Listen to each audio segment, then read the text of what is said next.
umat muslim yang menentang Allah, yang kufur kepada Allah.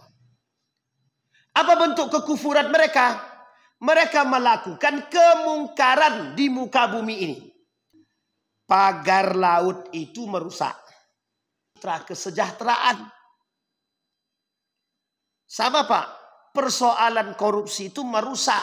Kerusakan di muka bumi ini itu disebabkan oleh ulah tangan manusia itu sendiri. Kita terus diberikan oleh Allah, mohon maaf ya, masalah banjir, kebakaran, gunung meletus, dan lain sebagainya yang tak habis-habis. Itu harusnya kita introspeksi diri. Negara yang penuh keberkahan, sedikit dia tak mengeluh, banyak dia bersyukur. Sekarang enggak begitu. Dikasih sedikit, makin rakus nih Pak.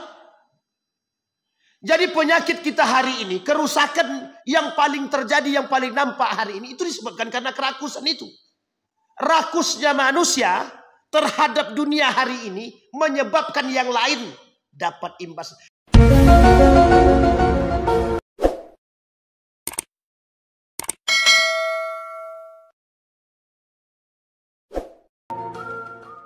Alhamdulillahirabbil alamin.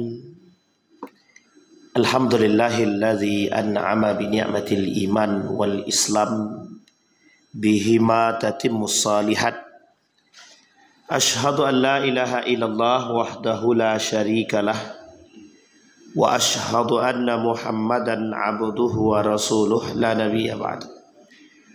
Allahumma salli wa sallim wa barik ala hadzal nabiyil karim. Allahumma salli ala Muhammad wa ala ali Muhammad fil alamin innaka Hamidum Majid. Ya ayyuhalladzina amanu taqullaha wa qulu qawlan sadida yuslih lakum a'malakum wa yaghfir lakum dhunubakum wa may yuti'illaha wa rasulah faqad faza fawzan azima. Puji syukur kehadirat Allah dengan mengucapkan alhamdulillahirabbil alamin. Bersalawat kepada Nabi dengan mengucapkan Allahumma salli ala Muhammad wa ala ali Muhammad fil alamin innaka Hamidum Majid. Bapak Ibu sekalian yang berbahagia, mudah-mudahan Allah melimpahkan rahmat dan karunia-Nya serta keberkahannya kepada kita semua. Mudah-mudahan di malam hari ini atau di subuh hari ini Allah menjadikan kita orang-orang yang istiqamah dalam kebaikan dan ketaatan, dan insya Allah kita yang hadir di subuh hari ini husnul khatimah. Bagi orang tua kita yang telah mendahului kita, Allah tempatkan di tempat terbaik di sisinya, Allah terima amal ibadahnya. Bagi orang tua kita yang masih hidup, Allah sehatkan, Allah kuatkan, Allah istiqamahkan dalam ibadah, dan insya Allah Allah jadikan orang tua yang baik, yang saleh ataupun salehah. Amin ya rabbal alamin. Baik Bapak Ibu sekalian yang berbahagia, di subuh hari ini saya ingin mengangkat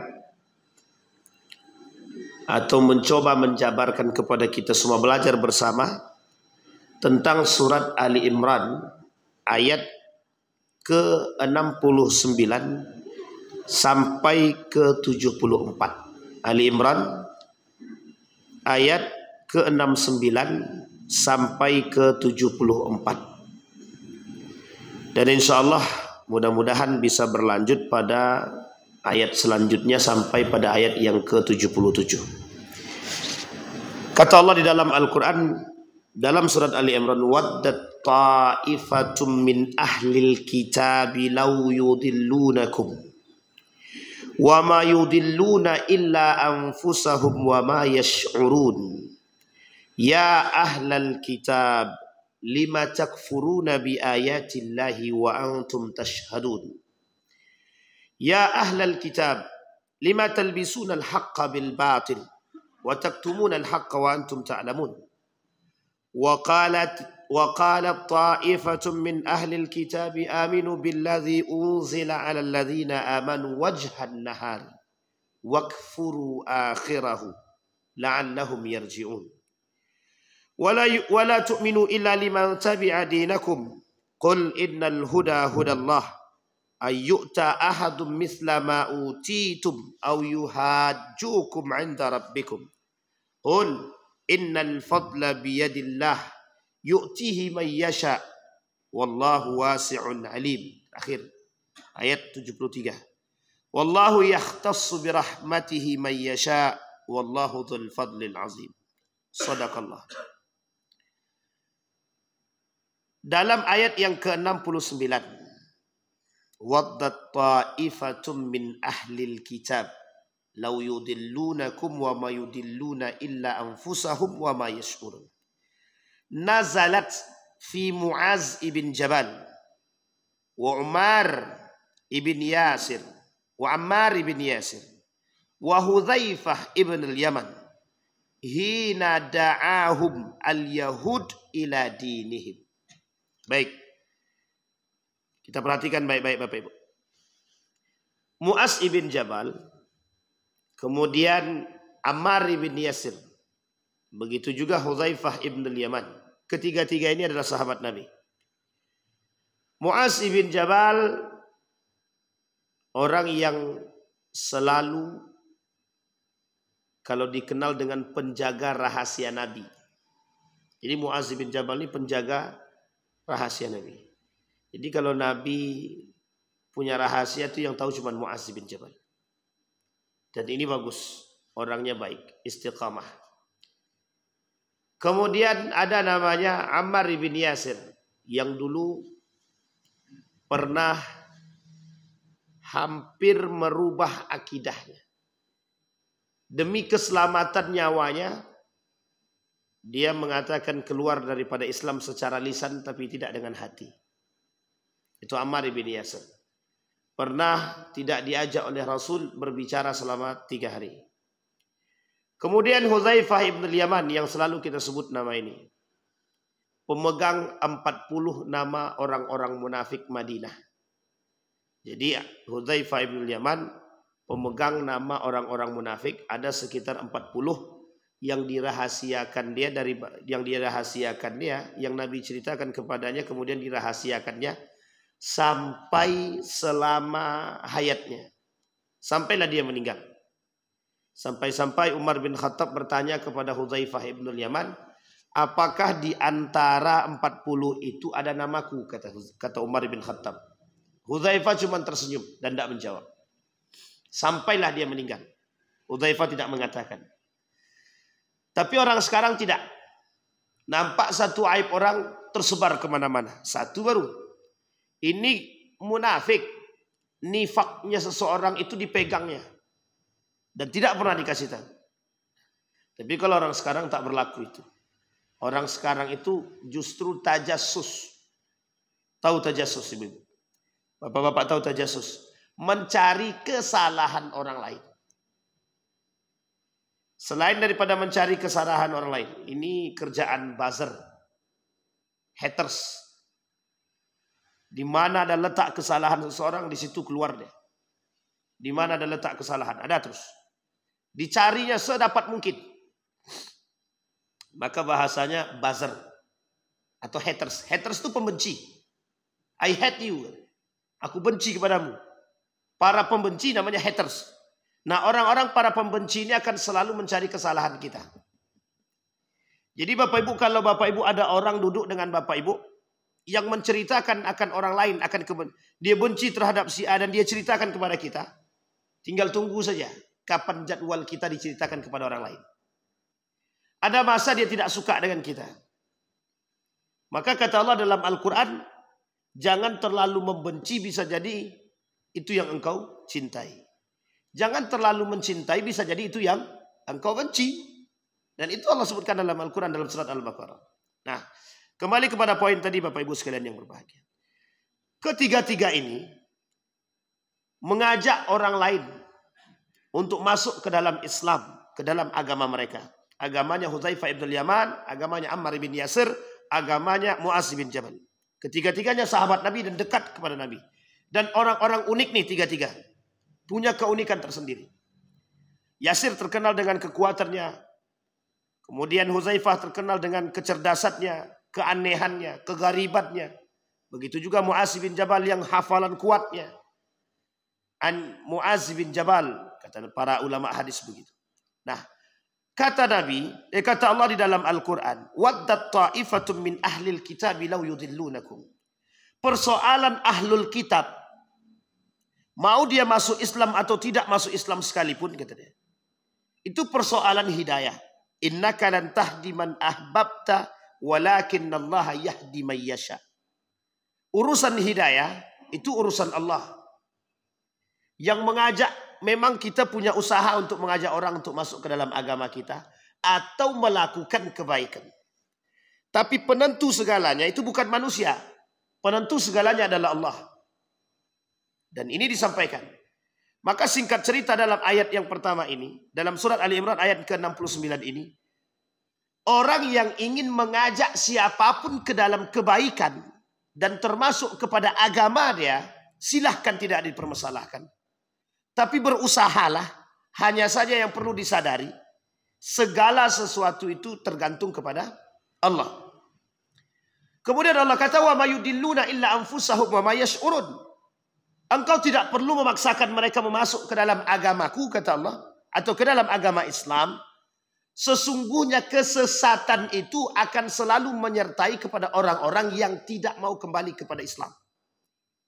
Sampai di sini bisa dipahami Bapak Ibu ya. Jadi Bapak Ibu sekalian yang berbahagia, kokohkan iman kita dengan keislaman kita. Innad dina indallahil Islam. Agama yang paling benar itu, ini saya kasih tahu Bapak Ibu, agama yang paling benar dan satu-satunya yang benar, kata Zainuddin MZ, itu cuma Islam, tidak ada agama yang lain. Sehingga mengokohkan diri, mengistiqamahkan diri, berpegang teguh betul, qabduddin, berpegang kuat dengan agama, itu adalah fitrah kita sebagai umat muslim. Fitrah kita sebagai umat manusia. Jadi berislam ini kewajiban, fitrah, bukan pilihan. Kalau di negara kita, memilih agama itu haknya masing-masing. Dan diatur oleh undang-undang. Diberikan kebebasan dalam memeluk agama sesuai dengan kepercayaan masing-masing. Tapi di dalam Islam, fitrahnya manusia itu Islam. Tapi bagi kaum orang-orang liberal, fitrahnya manusia beragama. Fitrahnya manusia beragama. Tapi sebenarnya fitrah manusia itu beragama Islam, bukan agama yang lain. Fa'aqim wajhaka lid-din fitratallaha fataran nas 'alaih. Tapi kata Allah, orang ahlul kitab ini tidak akan sadar. Tidak akan sadar. Bahkan uniknya lagi, mereka menyadari kesesatan, tapi mereka tidak mau menerima. Nah, bahasa lainnya adalah orang-orang seperti ini, orang yang menolak kebenaran. Bapak Ibu, Islam ini benar apa tak benar?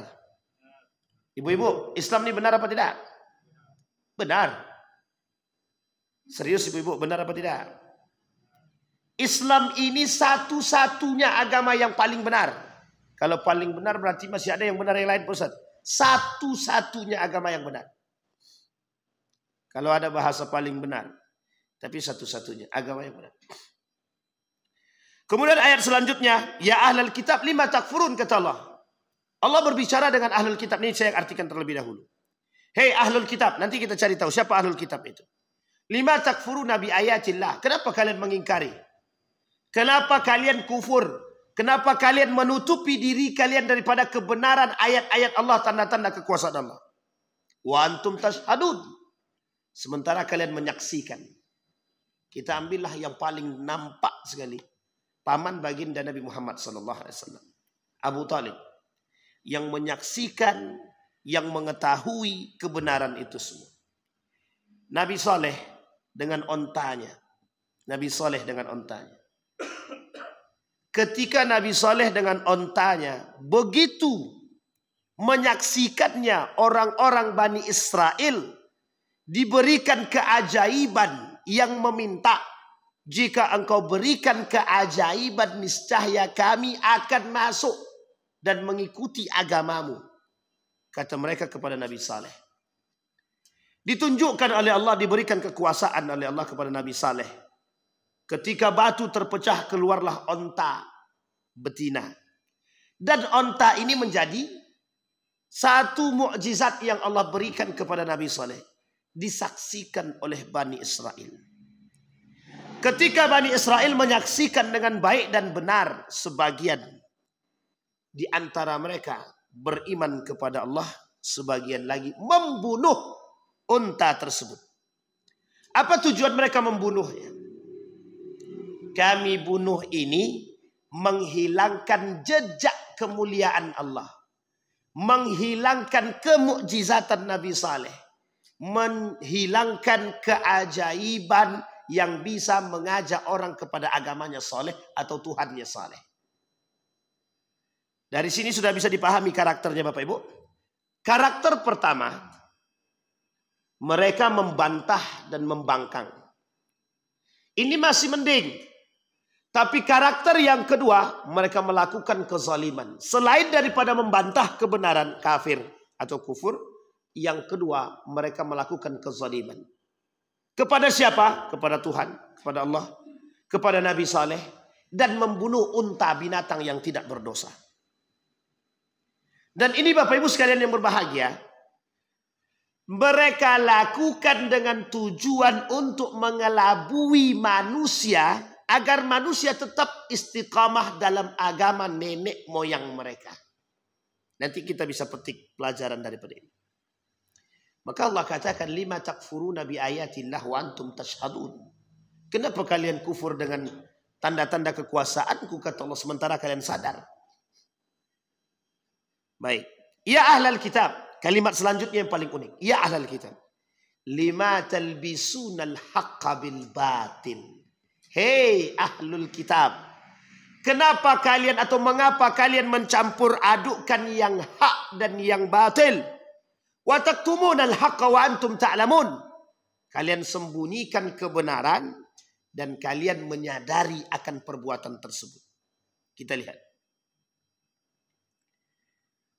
Pada ayat yang ke-72 kata Allah, وَقَالَتْ طَائِفَةٌ مِّنْ أَهْلِ الْكِتَابِ آمِنُوا بِالَّذِي أُنزِلَ عَلَى الَّذِينَ آمَنُوا وَجْهَ النَّهَارِ وَاكْفُرُوا آخِرَهُ لَعَلَّهُمْ يَرْجِعُونَ. Apa kata Allah? Mereka beriman di siang hari, kafir malam hari. Ini kondisi yang akan kita sampaikan dalam hadisnya nanti. Tapi kemudian mereka siangnya beriman, malamnya kufur, atau sebaliknya. Malamnya mereka beriman, siangnya mereka kufur. Apa kata Nabi dalam hadisnya begini? Kata Nabi dalam hadisnya, badiru bil a'mal salih fitanan kaqita'il lail yusbih mu'minan wa yumshi kafiran. Yumshi mu'minan wa yusbih kafiran. Apa kata Nabi? Kelak manusia itu, kata Nabi, akan seperti dua sisi mata uang. Tapi dua sisi mata uang ini, itu ada pada diri manusia. Malam dia beriman, pagi dia kafir. Pagi dia kafir. Pagi dia beriman, malam dia kafir. Dan ini sudah disampaikan oleh Allah. Apa kata Allah dalam Al-Quran? Kata Allah, yu'minuna wajhan nahar. Mereka beriman di siang hari. Wakfuru akhirahu, malam hari mereka kafir. Kemudian Allah katakan, mudah-mudahan mereka termasuk orang yang kembali kepada kebenaran. Nah Bapak Ibu sekalian yang berbahagia, dari ayat yang 69 sampai ayat yang ke-72 ingin saya petik pelajaran penting. Satu, ahlul kitab ini siapa? Ahlul kitab ini siapa? Tidak ada hari ini ahlul kitab. Tidak ada. Kenapa begitu? Karena ahlul kitab ini mengakui kebenaran agama Islam, cuman tidak masuk Islam. Mengakui Muhammad tapi tidak mau masuk ke dalam Islam. Mengakui Allah tapi tidak mau masuk ke dalam Islam. Dan mereka mempelajarinya dan menyadarinya. Sekarang agama nenek moyang itu sudah tidak ada. Agama-agama yang lain itu sudah berubah semua. Nasrani, Majusi, Yahudi sudah berubah dari asalnya sampai ke saat ini. Tidak ada lagi yang mutlak benar seperti dahulu, tidak ada. Nasrani agama yang percaya kepada Allah sebelum datang Islam. Majusi sebelum datang Islam. Yahudi begitu juga. Agama Ibrahim, semua para nabi agamanya satu saja, Islam, tidak ada agama lain. Tapi dulu orang-orang Nasrani mempelajari kitab, orang-orang Majusi mempelajari, orang-orang kemudian Yahudi juga mempelajari. Ada kitab Taurat, Zabur dan Injil. Ketiga-tiga kitab ini sudah tidak ada yang sesuai dengan yang dahulu. Tidak ada lagi. Maka kalau dulu berisikan tentang tauhid kepada Allah, turunnya Al-Quran itu salah satu alasannya adalah melengkapi semua kitab-kitab yang lain. Zabur, Injil, Taurat itu disempurnakan oleh Al-Quran. Sampai di sini bisa dipahami Bapak Ibu? Jadi tidak ada ahlul kitab. Berarti siapa ahlul kitab itu Pak Ustaz? Yang mengerti tentang isi yang benar daripada kitab tiga tadi. Zabur, Injil, Taurat. Berarti kalau yang sekarang Pak Ustaz, orang-orang Nasrani yang sekarang tidak dikatakan ahlul kitab. Dalam Al-Quran, bagi laki-laki muslim itu dibenarkan menikah dengan wanita ahlul kitab. Wanita ahlul kitab. Sekarang tidak ada wanita ahlul kitab.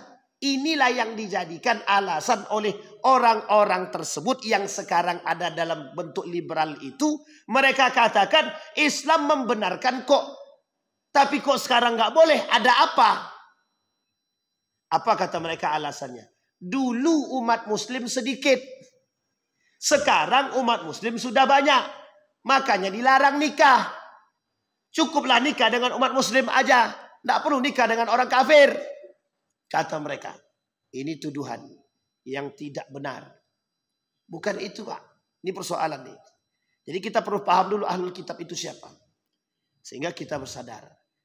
Kenapa pelarangan menikah dengan ahlul kitab yang sekarang tidak sama dengan yang dahulu. Karena yang sekarang ini bukan ahlul kitab. Ahlul kitab yang sebenarnya mengerti akan kebenaran. Hanya saja mereka tidak masuk ke dalam Islam. Tapi mereka tetap berpedoman kepada nenek moyang mereka. Nah, itu yang pertama. Yang kedua, kesadaran Allah atas orang-orang kafir. Bani Israel, kafir Quraisy. Akan ingkarnya mereka terhadap kekuasaan Allah. Hari ini kita lihat. Uniknya, orang ini jelas kekafirannya. Sekarang tidak Pak. Umat muslim yang menentang Allah. Yang kufur kepada Allah. Apa bentuk kekufuran mereka? Mereka melakukan kemungkaran di muka bumi ini. Allah sebutkan dalam Al-Quran. Apa kata Allah? Jangan kalian melakukan kerusakan di muka bumi ini ba'da islahiha. Wala tufsidu fil ardi ba'da islahiha. Jangan kalian melakukan kerusakan di muka bumi ini setelah baik. Kita lihat kasusnya. Pagar laut itu merusak. Merusak citra kesejahteraan. Sama Pak. Persoalan korupsi itu merusak. Tapi ingat yang merusak siapa? Manusia atau Allah? Apa kata Allah? Kerusakan di muka bumi ini itu disebabkan oleh ulah tangan manusia itu sendiri. Jadi Bapak Ibu uniknya begini. Mereka yang melakukan kerusakan kita yang kena. Kita yang berimbas. Kita ambil contoh yang lain. Kita ambil contoh. Ini ilustrasi. Dalam satu rumah, satu keluarga, satu orang yang melakukan kerusakan, kira-kira yang lain kena nggak? Oleh anak tadi, dipotongnya tiang rumah tuh. Ada 4, anggaplah ada 4 itu. Dipotongnya 4. Kira-kira orang yang 7 orang dalam satu rumah nih, kena semua. Kenapa? Sekarang pertanyaannya, ada nggak di antara 7 ini yang baik? Yang baik ada. Tapi kenapa kok ikut kena juga? Sampai di sini paham? Karena ketika anak itu memotong tiang itu tidak ada yang mengingatkan. Tidak ada yang melawan. Ketika anak tadi yang memotong tiang tidak ada yang melawan, tidak berani melawan, apa yang terjadi? Kita terima. Kita ikut kena. Sampai di sini bisa dipahami. Ini wujud pengingkaran terhadap kekuasaan Allah. Kemungkaran yang terjadi itu gara-gara mereka mengingkari syariat Allah, mengingkari kewajiban dia kepada Allah. Ini poin penting, Pak. Dan ini sudah Allah sebutkan. Ayat ini bukan untuk kafir Quraisy. Ayat ini bukan hanya untuk orang Bani Israel, tapi juga untuk kita. Karena hari ini saking banyaknya umat muslim yang melakukan penentangan kepada Allah, umat muslim. Coba bayangkan. Kalau dulu orang membunuh manusia itu bagaimana caranya? Ambil pedang, sayat lehernya, selesai, Pak. Mati. Sekarang tidak. Ambil hartanya, jarah dia, mati perlahan. Lebih sakit mana? Lebih sakit mana? Orang yang tidak makan mengemis dari ujung ke ujung jalan, tidak ada satupun yang perhatian. Pada hakikatnya tiba-tiba ditemukan mayat meninggal. Lebih sakit mana?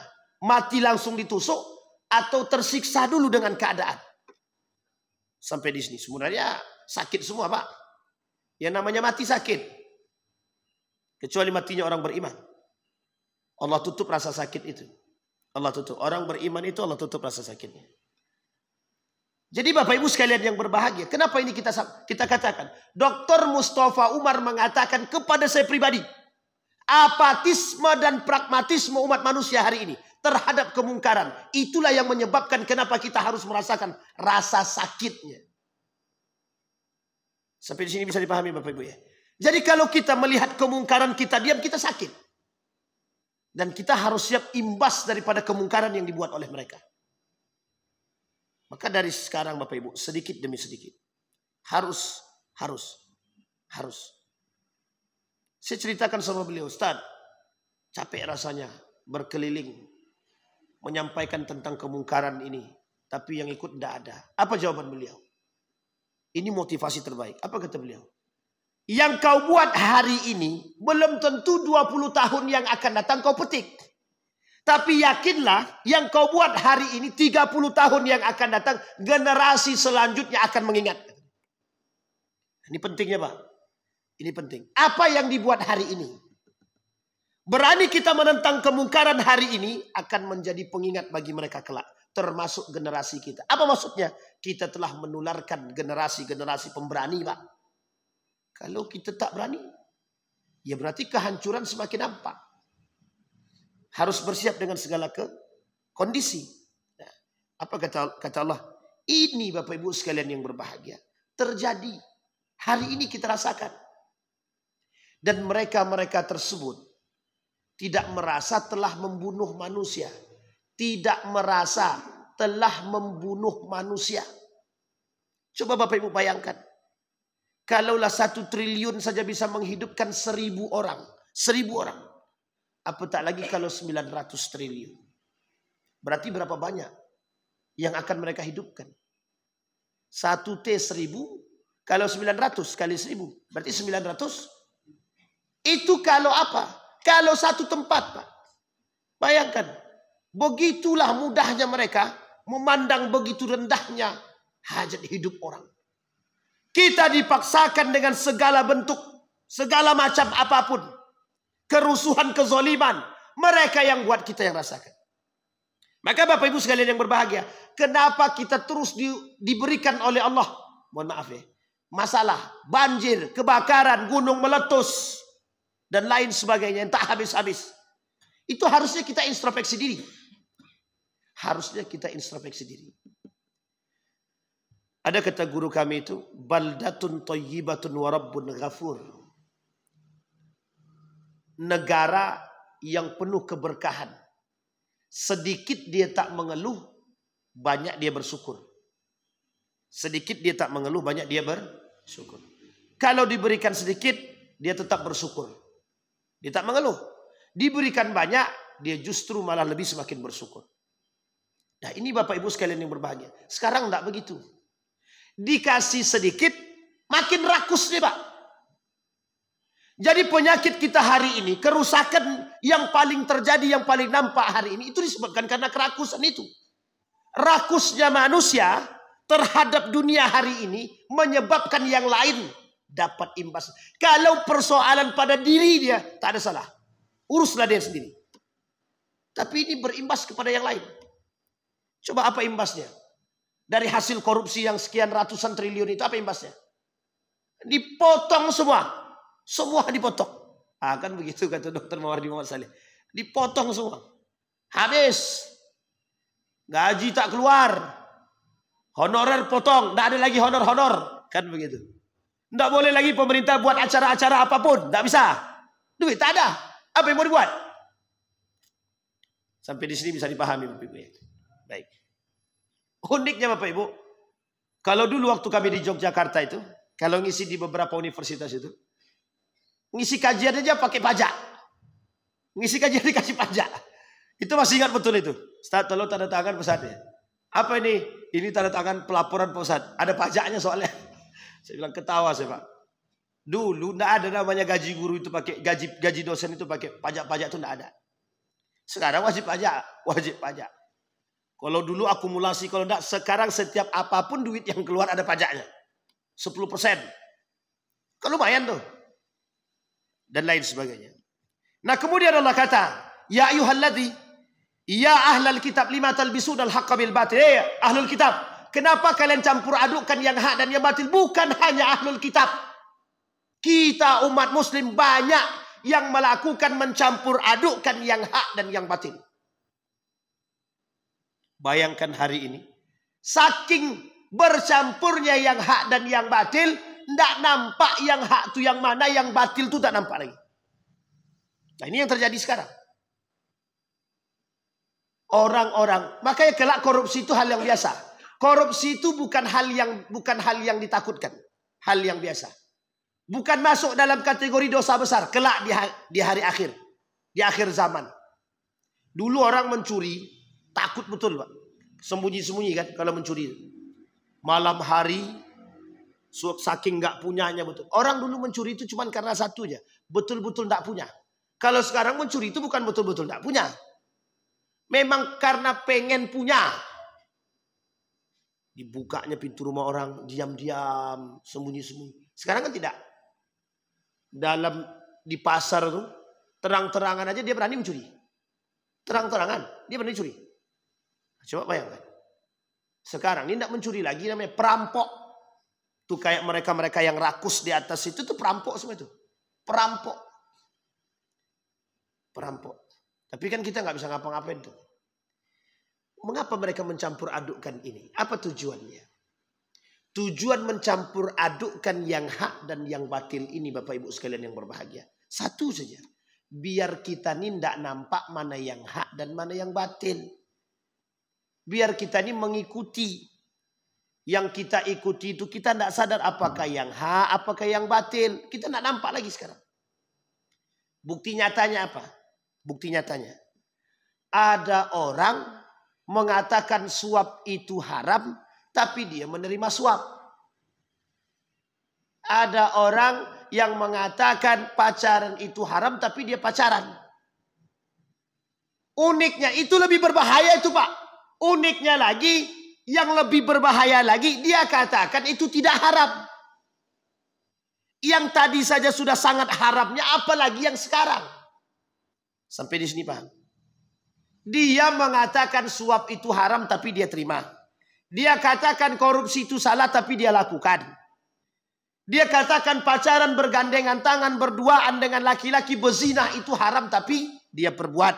Yang uniknya lagi, yang paling berbahaya lagi, yang masuk dalam kategori talbis, mencampur adukkan tadi atau ibtilas. Apa yang mana? Yang mereka katakan zina itu tidak zina, suap itu tidak suap. Pacaran itu tidak haram, korupsi itu tidak salah, menzolimi orang itu baik. Sekarang saya tanya sama Bapak Ibu, kalau seperti ini framenya, kacamata kita, di mana nampak kesalahan lagi? Makanya tidak lagi ada keseimbangan.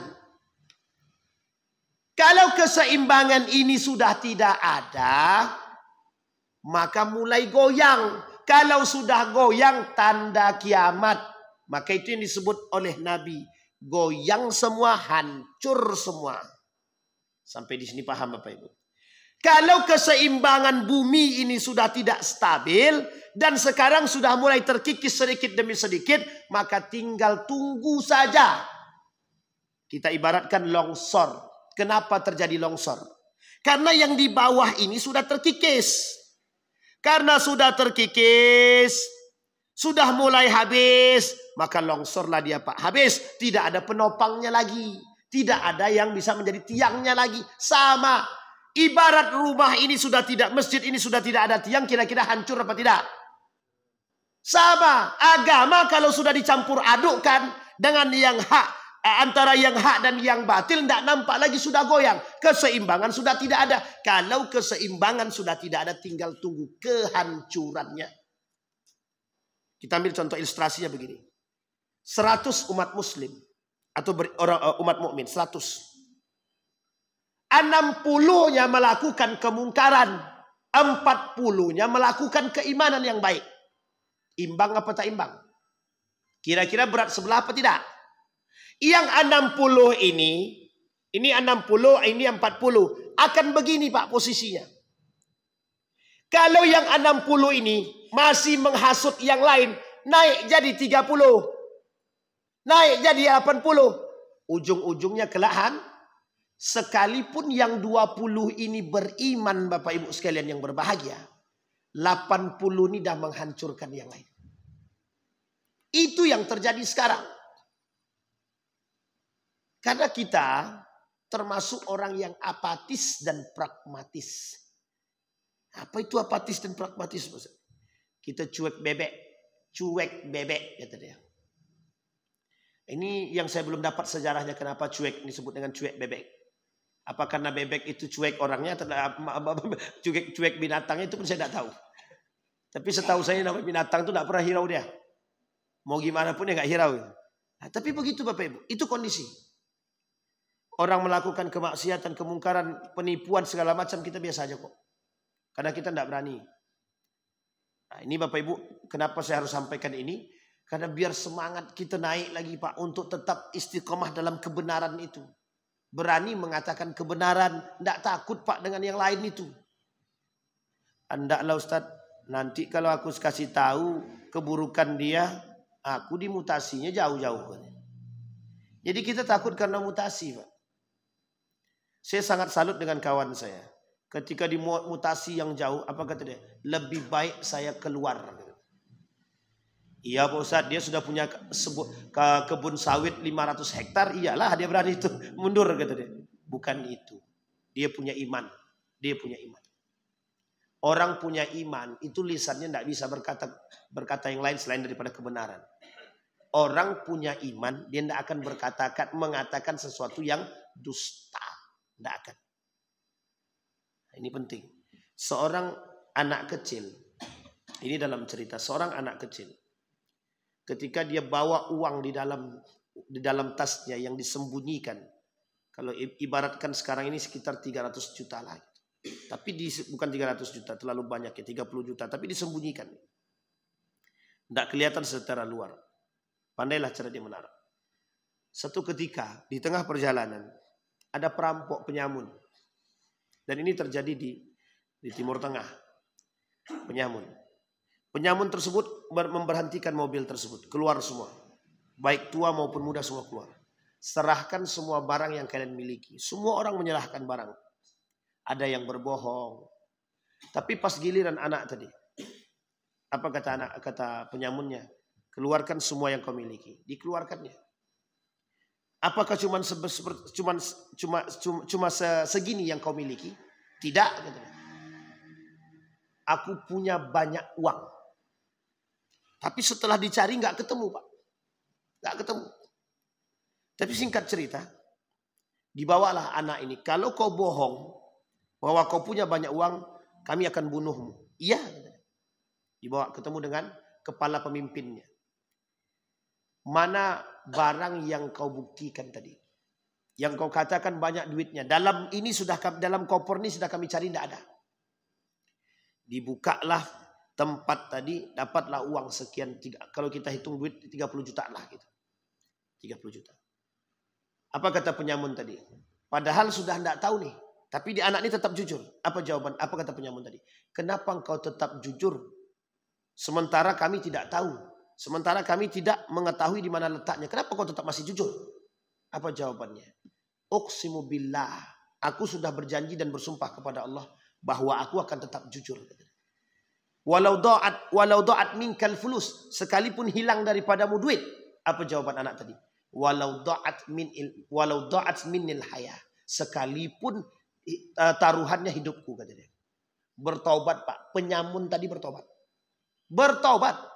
Apa kata kepala pemimpin penyamun tadi? Kembalikan semua uang orang-orang yang kita ambil hari ini. Bertobat, Pak. Kita tidak tahu jalan hidayah tadi kan. Kembali kepada yang poin di atas tadi. Ketika cerita Mu'az bin Jabal. Ketika Mu'az Huzaifah ibn al-Yaman. Nabi Allah kata dalam Al-Quran. Kita tak boleh memaksa orang, Pak. La ikraha fid din. Tak boleh. La ikraha fid din. Tidak ada paksaan dalam masuk agama.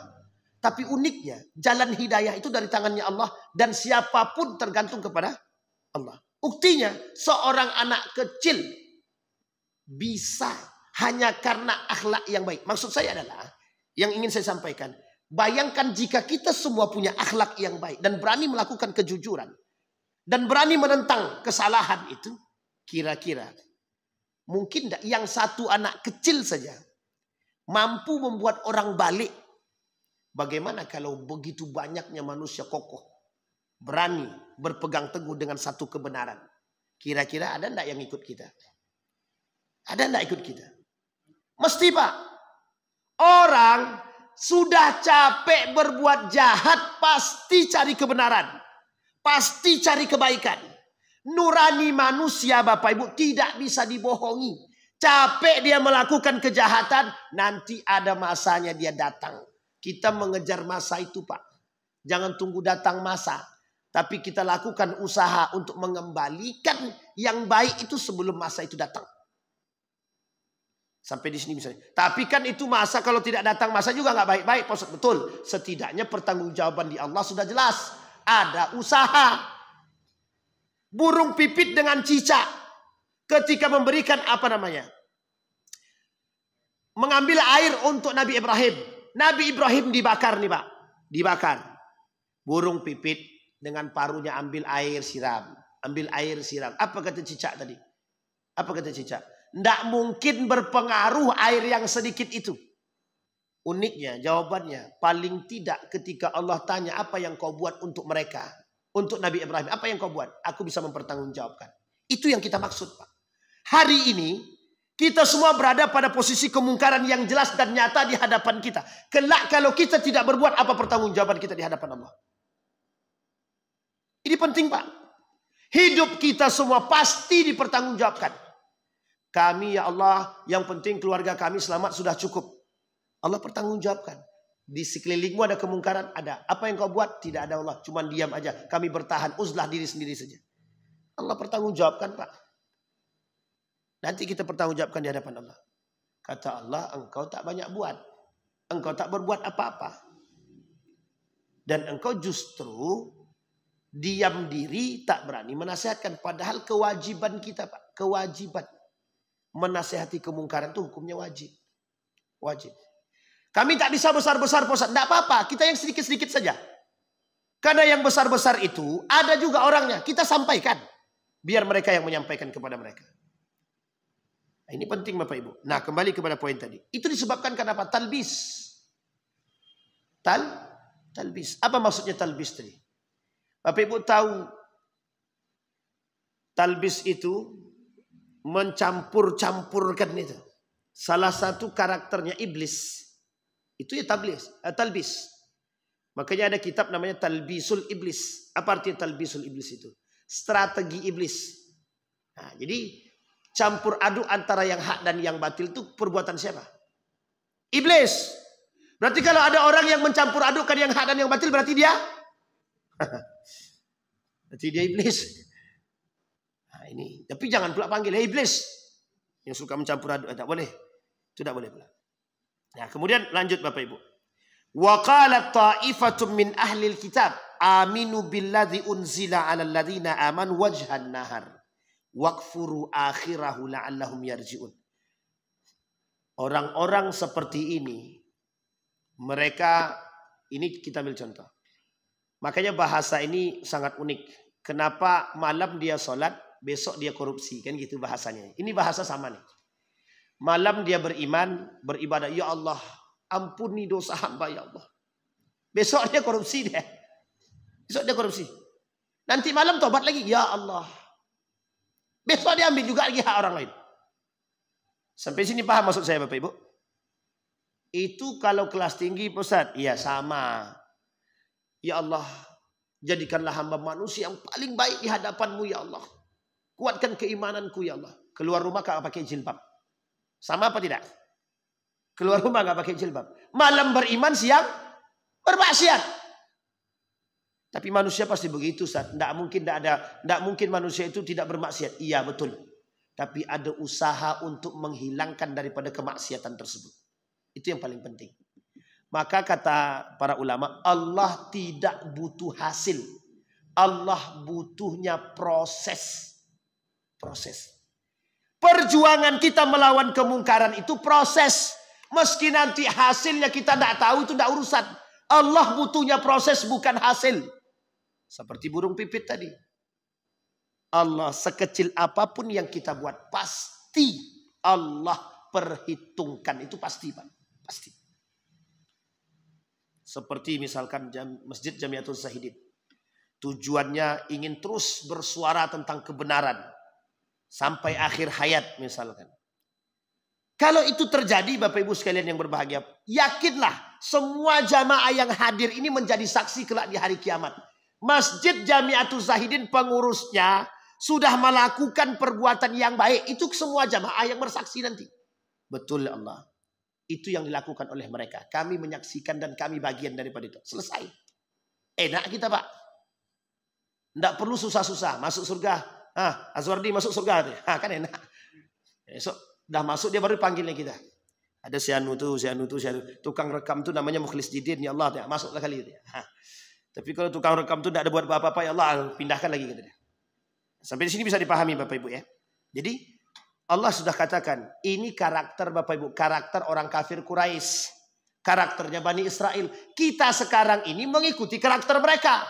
Manusia hari ini itu mengikuti karakternya kafir Quraisy. Karakternya orang-orang Bani Israel. Pembangkang, pembantah, mereka tidak beriman, kadang tidak beriman. Kapan mereka pengen beriman, beriman. Kapan mereka tidak pengen beriman, mereka tidak beriman. Nah, inilah persoalan kita hari ini Bapak Ibu. Baik, lanjut dengan ayat yang tadi.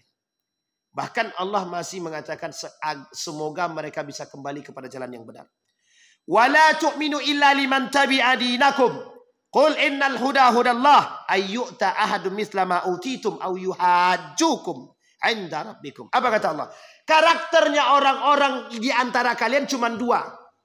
Yang tetap istiqamah beriman, atau mereka akan membantahmu, yuhajjukum kata Allah. Bahkan membantah Tuhanmu. Bahkan membantah Tuhanmu. Kenapa kau tetap minum khamar? Urusan akulah. Tuhan itu tidak ada, tak nampak pun.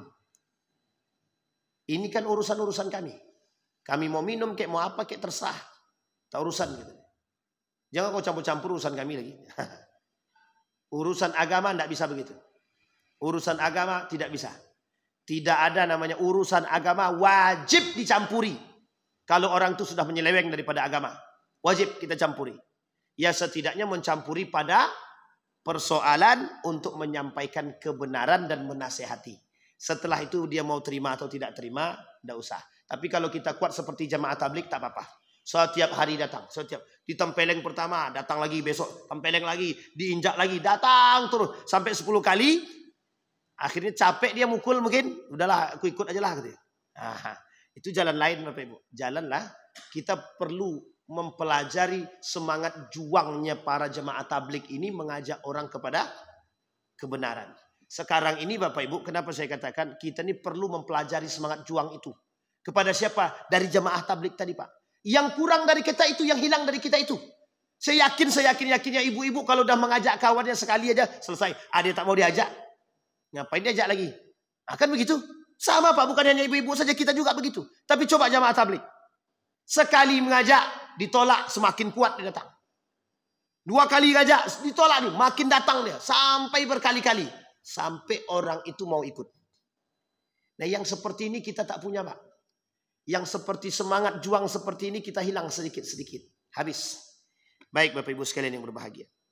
Kata Allah, au yuhajjukum 'inda rabbikum. Bahkan mereka akan menentang kalian atas nama Tuhan mereka, atas nama Tuhan kalian. Kemudian, qul innal fadla biyadillah. Keutamaan itu, hidayah itu kata Allah hanya datang dari Allah. Yu'ti may yasha, yang Allah berikan kepada orang yang Allah kehendaki. Wallahu wasi'un alim. Apa kata Allah? Allah memiliki keluasan pengetahuan. Hanya Allah yang tahu. Kemudian kalimat penutup, yakhtassu birahmatihi may yasha wallahu dzul fadlil azim. Ini poin penting yang ingin kita garis bawahi. Yakhtassu birahmatihi. Apa maksudnya yakhtassu birahmatihi? Semoga kita yang hadir ini orang yang dikhususkan oleh Allah dalam rahmatnya. Siardi, kau pokoknya harus tetap begitu. Sekalipun lawanmu banyak, orang tak suka dengan dirimu, tapi kau tetap benar. Kokohkan dirimu. Karena kelak Bapak Ibu, kawan kita sedikit. Kawan orang yang benar itu sedikit. Di akhir zaman, kawan orang benar itu sedikit. Yang banyak apa? Kaum-kaum munafik. Jadi besok Bapak Ibu, di akhir zaman, mungkin Bapak Ibu ini tak ketemu. Tapi generasi kita akan ketemu. Apa itu? Yang kecil ini, yang sedikit inilah yang jujur, yang berani berkata kebenaran, yang tetap istiqamah, yang tetap sholat, yang tetap tidak mencampur adukkan yang hak dan yang batil, tetap tidak korupsi, tetap yang sedikit ini. Yang banyak ngapain? Cari aman. Nah yang cari aman begini, itu justru di hadapan Allah tidak aman itu. Orang-orang yang cari aman seperti ini justru di hadapan Allah tidak aman. Sangat tidak aman sekali. Kenapa tidak aman? Pertanggungjawabannya yang berat. Pertanggungjawaban berat. Maka kita ambil contoh. Misal kita ambil. Dalam satu komunitas yang ada di pasar. Kelak di akhir zaman. Orang yang di pasar ini semua akan melakukan kemungkaran. Kecuali hanya segelintir manusia yang akan melakukan kejujuran. Nah yang selamat ini yang ini. Meskipun pada hakikatnya. Pada akhirnya. Yang sedikit ini akan tersingkirkan. Sampai di sini bisa dipahami Bapak Ibu. Biarkan kita tersingkirkan secara alami. Karena berpegang teguh dengan kebenaran. Kenapa kita katakan biarkan? Karena yang sedikit ini, yang tersingkir ini yang benar. Sampai di sini bisa dipahami Bapak Ibu. Sudah siap menjadi orang yang tersingkirkan? Siap Bapak Ibu menjadi orang yang tersingkirkan? Ya kalau Pak Azwardi bilang siap, ya jelas dia udah tua Pak. Kalau kami yang muda nih, berat Pak. Karena kelak generasi yang muda ini yang akan menghadapi betul-betul kemungkaran itu. Dan itu Allah katakan. Dan kata Nabi kemungkaran itu yang akan menjadi. Maka Bapak Ibu sekalian yang berbahagia. Ada 2 pernyataan para ulama. Ketika engkau ketemu dengan akhir zaman itu. Kemungkaran sudah merajalela. Cuman 2 yang harus engkau buat. Katanya. Beruzlah atau bertahan dengan kebenaran. Beruzlah ini pindah. Cari tempat yang baik. Cari tempat yang membuat kita. Atau cari tempat di hutan sana. Yang tidak ada manusia yang bisa kita berpegang teguh dengan kebenaran itu. Atau Anda tetap berada pada posisi jamaah. Tapi Anda bertahan dengan keimanan Anda. Sampai di sini bisa dipahami Bapak Ibu. Seluruh orang berpolitik ini sudah rusak. Ada 1 orang yang berpolitik tetap bertahan dia. Nah, ini yang paling baik. Cuma kalau tak kuat iman jangan. Kalau tak kuat iman jangan. Karena pasti goyang. Nah itu yang menjadi persoalan kita hari ini Bapak Ibu. Ada pertanyaan Bapak Ibu? Bapak-bapak ada pertanyaan? Aman? Ini aman atau goyang? Ustaz kok mengerikan sekali. Memang begitu keadaannya Bapak Ibu. Memang begitu keadaan kita. Sekarang kita tidak nampak. Pertamax aja dioplos. Sekarang saya tanya, Pertamax yang dioplos ada nggak yang beli? Yang melakukan siapa? Yang dapat dampaknya siapa? Pertamax dioplos. Kata kawan saya itu, Pertamax rasa Pertalite jualnya Pertamax. Gimana bahasanya kemarin ya? Artinya itulah pokoknya. Harga jualnya Pertamax, barangnya Pertalite, tapi namanya Pertamax. Kan gitu. Nama Pertamax, barang Pertalite, harga Pertamax gitu deh. Ini contoh pencampur aduan yang hak dan yang batil.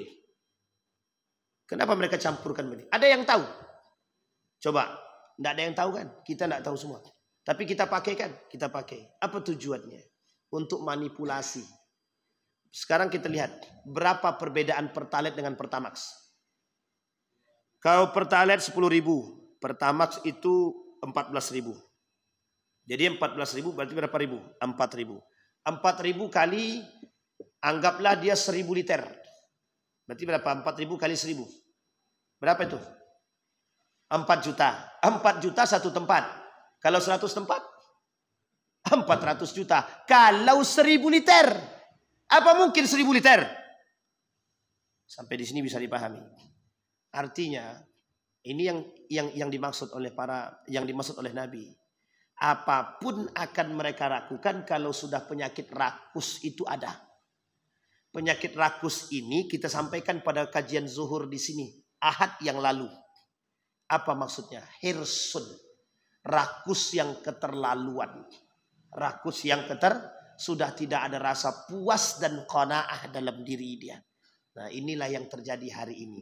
Kita sedang berhadapan dan bermusuhan dengan orang-orang seperti ini.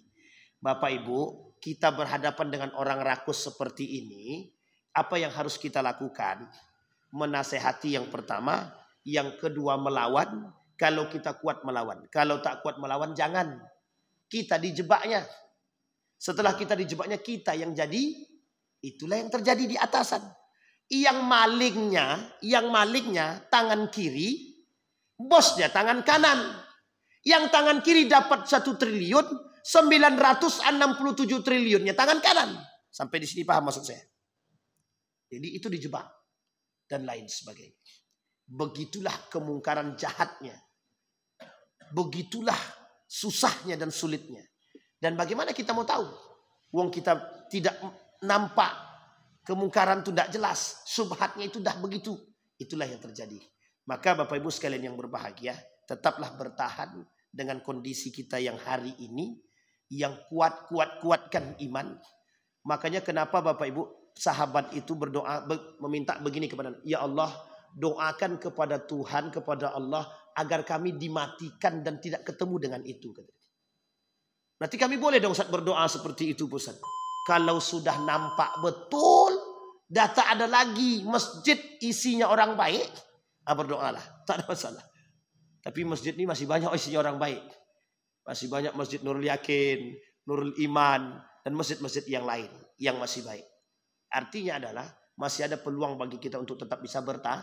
Kita masih punya komunitas. Bangunlah komunitas-komunitas yang baik. Agar kita bisa menjadi orang yang bermanfaat. A'udzubillahi minasyaitonirrajim. Bismillahirrahmanirrahim. Alhamdulillahirabbil alamin.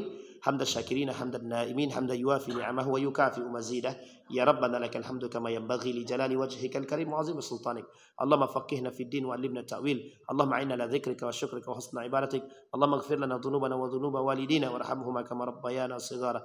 Allahumma ij'al tajammu'ana tajammu'an marhumah waj'al tafarruqana min ba'dihi tafarruqan ma'sumah. Allahumma khtimna bi husnil khatimah wa la takhtimna illa bi husnil khatimah. Allahumma thabbit qulubana bil iman wa tahhir qulubana bil iman ya rabbal alamin. Allahumma zakki nufusana ya rabb. Allahumma zakki nufusana ya arhamar rahimin. Allahumma ij'alil qur'ana al-'azima rabi'a qulubina wa nura sudurina wa jilaa'a ahdanina wa dhihaba humumina wa ghumumina. Allahumma ighfir lahum warhamhum wa'afihim wa'fu anhum wa akrim nuzulahum wa wasi' madkhalahum waj'alil jannata maswahum.